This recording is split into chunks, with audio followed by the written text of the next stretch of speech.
Gimana? Oke, kita mulai dari awal ya. Oke, kejutan hari ini. Setiap sidang ada kejutan. Niki ngamuk banget. Dan tadi baru dengar jam 10 ternyata ada produk Doktif yang ditarik ya. Oh, gitu. Nah, ini kan ngamuk di dalam sempat beradu argumen. Okay. Katanya JPU menyela. Dan Niki malah menantang dan memberi sedikit mungkin cacian kepada JPU Ya, dalam persidangan. Ini mungkin tanggapan Satria seperti apa sih? Saya makin deg-degan karena saya khawatirnya lihat kembali lagi ke masa tahanan Niki, ya kan? Ini lawyer tuh banyak banget ngomong ke saya, ini Niki 12 tahun nih tuntutannya. Vonisnya bisa 8 tahun. Kenapa? Karena orang tuh melihat Niki ngamuk terus gitu. Itu efeknya ke dia. Jadi kasihan ke dia sebenarnya, kasihan. Tapi kan mungkin Niki merasa banyak dukungan jadi dia gitu loh gitu. Tapi kan kali ini sudah menyerang fisik JPU ya. Ya. Pindah. Oke, gimana? Gimana tuh? Udah nyerang fisik nih. Bilang JPU-nya jelek. Tadi Iya, harus pakai skincare. Ya, kan saya- mau operasi deh gitu. Oh ya saya berdoa aja supaya JPU tidak melaporkan Niki di kasus lain karena itu nanti akan menjadi pencemaran dan ITE lagi kan jadinya gitu aja takutnya gitu. Apalagi kalau JPU yang melaporkan pasti dia dekat dengan instansi nanti nambah lagi masa hukuman Niki gitu. Itu aja yang dikhawatirkan gitu. Kalau bisa jangan sebenarnya. Iya, ditambah ada para pendukung ini juga tadi berteriak suap segala macam ikut serta gitu loh. Nah, ini sudah menyinggung batinnya si hakim. Gara-gara fans-fansnya ini yang beberapa ada yang alay, itu nanti ya udah Niki kan 20 tahun. Bisa jadi nanti tuntutannya 12 tahun. Paling nanti vonisnya berapa? 8 tahun. Rata-rata banyak meramalkan itu, banyak pengacara yang ketemu saya. Tadi malam saya juga ketemu Pablo Benua sama, statement juga sama. Terus pengacara Rija Gladys dan yang kemarin yang 2 jenderal itu kan dia terus mantau kan, itu ngomong ya begitu, ini ancaman hukuman bisa parah, ini bisa 12 tahun tuntutannya, vonisnya 8 tahun. Itu ngefek semua loh, kalian tuh hati-hati loh guys. Ini kalau di dalam nanti anaknya gimana gitu, anak Niki ini loh yang dipikirin gitu loh. Kembali lagi ke situ loh, kalian bikin huru hara, hakimnya juga bisa bikin huru hara tapi dia mainnya cantik. Nah, begitu. Oke, ngomongin anak. Tadi kan hari ini juga Niki sempat datang Arkana, Iya. kan? Dan sedikit terharu lah. Maksudnya menangis melihat anaknya, kata anaknya lagi sakitnya, mungkin kasat melihat seperti apa sih? Ya pastilah, karena dia udah nggak ketemu 5 bulan, paling cuma video call sehari 5-10 menit. Gimana sih ibu yang melahirkan sampai berdarah-darah kan, sampai disobek, sampai 15 jahitan, itu kan feeling ibu sama anak itu kayak chemistry-nya nggak mungkin, telepatinya itu nggak mungkin putus. Jadi makan tadi Niki nangis, dipeluk, Arkana juga pasti chemistry juga sedih, cuman karena dia masih kecil jadi tidak bisa yang meraung-raung, apalagi dia baru sembuh begitu. Jadi memang tangis bahagia, tangis sedih bahagia gitu ketemu anaknya gitu. Oke, mungkin mengganggu mental sang anak juga nggak sih datang ke persidangan yang rame dan anak kan melihat itu ibunya yang didakwa gitu.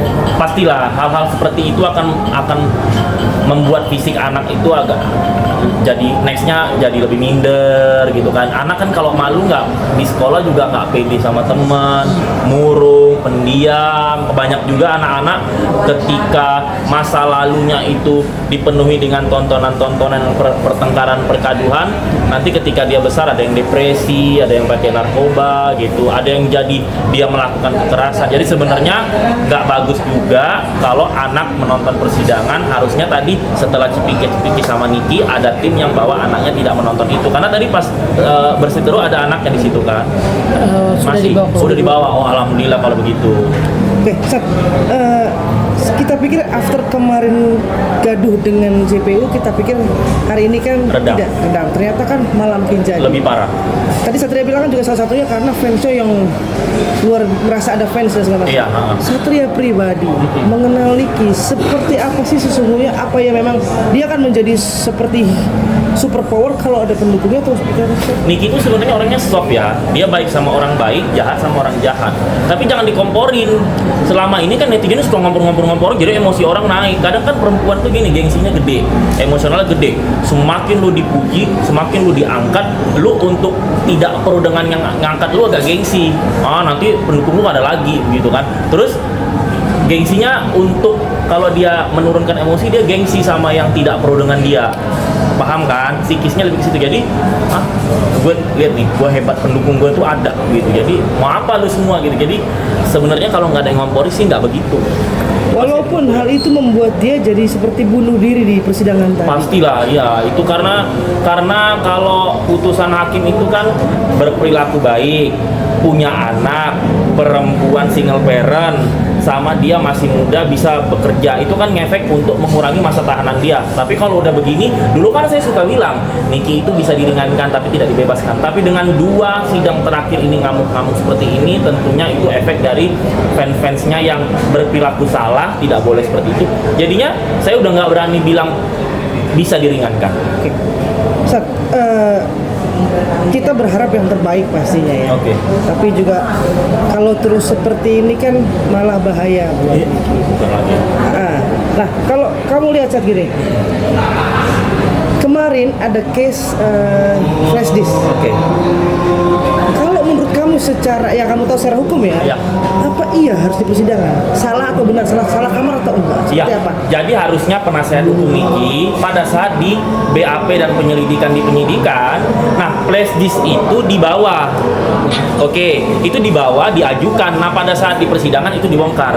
Nah kalau pada saat itu belum dapat buktinya itu nyusul, itu bisa. Tapi kembali lagi, penasehat hukumnya itu bawa dulu ke penyidikan, di ahli forensiknya itu buka itu flash disknya, boleh nggak diputar di persidangan. Nah nanti baru boleh itu. Jadi nggak bisa dadakan, itu nggak boleh guys. Kita kan namanya, jadi gini, kalau kita sudah terjerat hukum, kita duduk di bangku pesakitan, istilahnya kita masuk ke istana raja.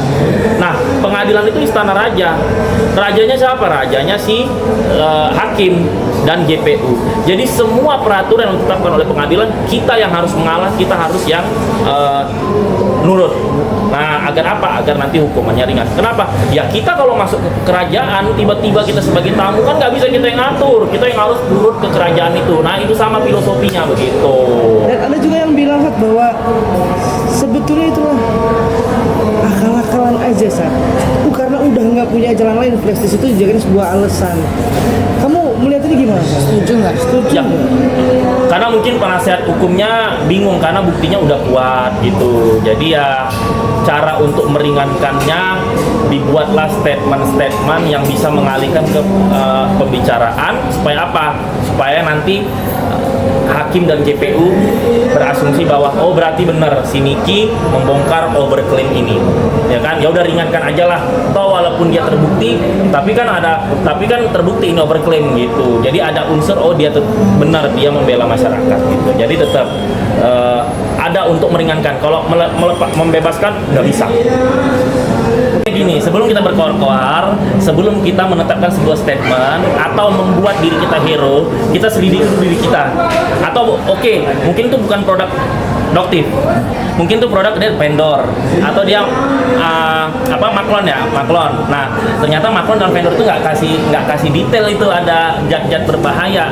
Nah tapi tetap si Doktif harus aktif menyelidiki sampai ke dalamnya, karena suatu saat ketika ternyata maklon dan vendor itu bohongin Doktif, ada zat berbahaya yang tidak dibocorkan ke Doktifnya malu, ya kan? Jadi kan ini kan jadi malu ending-endingnya kan gitu kalau saya gitu. Jadi tetap semuanya, kalau kita ingin menampilkan diri kita sempurna dan kita menjudge orang lain, kita harus sempurna dari luar dan dalam. Karena jangan sampai nanti di belakang kita udah terlihat sempurna, ternyata dalamnya bohong. Jadi kan malu sendiri 7 turunan gitu. Oke, tapi tadi dia ketika ditanya seperti itu ya dia dengan santai ya nggak apa-apa, bagus karena itu kerjanya BPOM gitu. Mungkin dan saat ditanya ada zat mungkin kandungan yang terbaik, dia malah sedikit jangan melakukan penggiringan opini. Kalau saya jadi dia, karena kan saya sudah duduk sebagai saksi terdakwa. Kalau saya bilang kalau saya menyangga berarti saya nggak tahu malu, ya kan? Jadi karena udah kalah malu, ya udah saya harus menenangkan dan menguatkan batin saya dan mental saya. Ya saya harus mengakui dan saya harus legowo. Kenapa? Karena kalau saya semakin sombong, songong, enggak begini, enggak salah tuh gitu. Nanti netizen malah menghujat saya begitu. Jadi lebih baik legowo mengaku salah daripada nanti terkena hukum juga dari BPOM-nya kan. Nanti takutnya BPOM bilang pasal fitnah gitu kan. Terus netizennya juga netizennya nanti jadi nggak percaya sama dokter. Jadi ya orang Indonesia ini kan kalau kita minta maaf, personal branding baik, mengakui kesalahan kan pada simpatik sama kita, empatik. Jadi memang harus seperti itu. Apalagi di depan persidangan tiba-tiba kita ya kita sendiri yang malu kan gitu. Tapi seperti senjata makan tuan gak sih ketika selama ini mungkin kan Doktif selalu mereview beberapa skincare dengan Blocklist ya? overclaim atau produk-produk yang berbahan berbahaya. Nyatanya sekarang malah produk Doktif sendiri yang ditarik BPOM karena ada bermasalah. Itu bukannya ini lagi ya, itu udah malu 7 turunan jatuhin diri sendiri kalau saya itu mah. Karena kan selama ini personal brandingnya Doktif nyablak, banyak masyarakat yang percaya. Sekarang udah begitu mau gimana lagi? Ya udah kalah malu, mending mengakui. Bagus juga dia mengakui karena tadi kalau dia naik emosi bisa jadi netizen malah menghujat dia gitu. Sip. Terima kasih.